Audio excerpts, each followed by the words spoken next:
My name is Landon Shaw.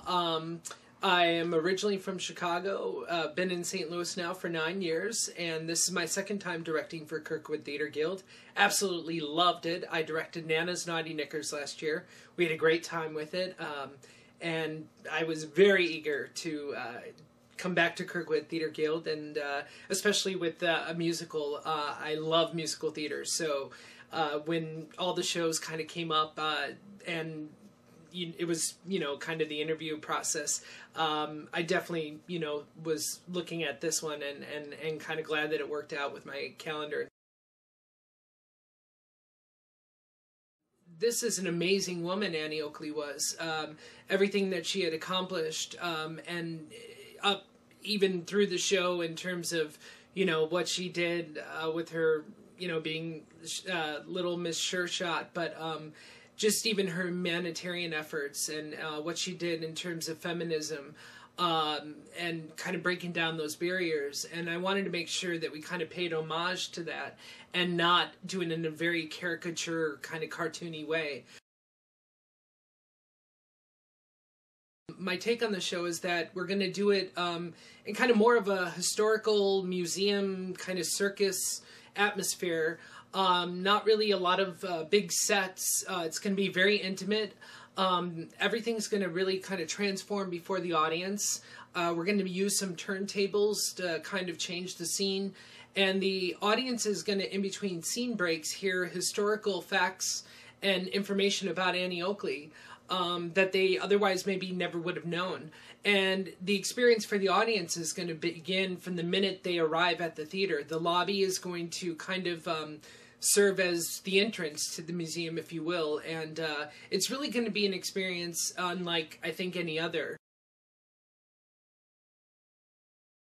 This year what we're doing is everyone is coming in and still presenting a song, 16 to 32 bars for the adults of a song, and then we ask for a monologue. If you have a monologue prepared, that's great. Otherwise, we'll have some that you can do as a kind of cold reading. You'll have some time in the lobby to, kind of get familiar with it and come out. And then we're going to do callbacks that night.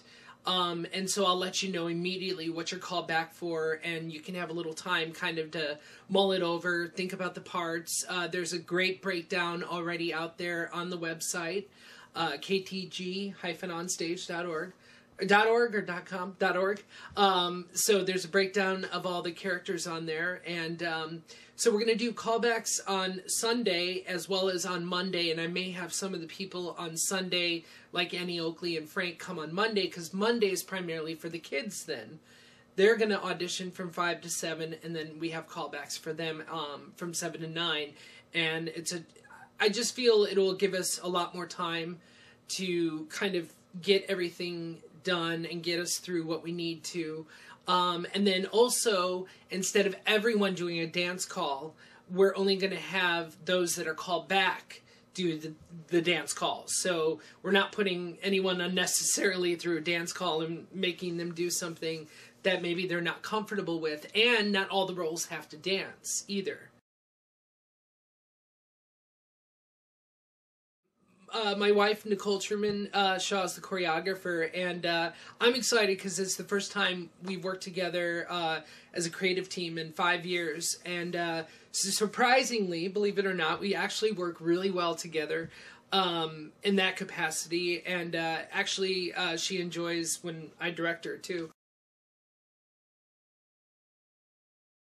What we're doing, or what I'm going to try to do with our music director, is again kind of make them have a different sound a little bit. We're going to play with hopefully somewhat of an onstage orchestra at times, and then also have orchestra in the pit. So I've asked for, if we can, if we're lucky, with some of the cast to possibly play their own instruments. We may have at certain points some of the ballads perhaps be accompanied by some of the musicians on stage. So we tackle the music first, then I like to move on to choreography, and then we go into the bookwork and kind of putting it all together.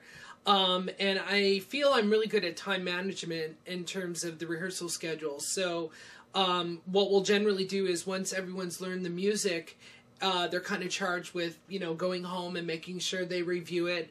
And then from there, we kind of just break it down and do the scene work. And we may bounce around, and I may only call, the leads primarily for one night, and we'll just do all their stuff. And then, kind of call in the ensemble one night and do it like that. I don't like people sitting around doing nothing. And then when we put the show together, everyone just kind of runs it. And from there, I tend to work really fast, get to the point where we run the show. And from there, I know what needs to be focused on and what we really need to hone in on. And for a show like this, especially, that's not going to really have a lot of blocking per se. It's going to be a lot more character intensive. With the leads, we'll probably do a lot of character work. I really would love, if we can, to get Native American ancestry or anyone of Native American descent to really come out for any of the parts. If you haven't acted before, there are some ensemble roles. If you have any Native American lineage at all, and you could just come and share with us, I would love for my cast to hear about that. I'm trying to bring in as many people as possible to kind of just tell us about the Wild West and the frontier so that we can really be true about some of those things. And I feel it's my my honor and my duty to really obviously pay homage to not only Annie, but definitely to the Native American aspects of that.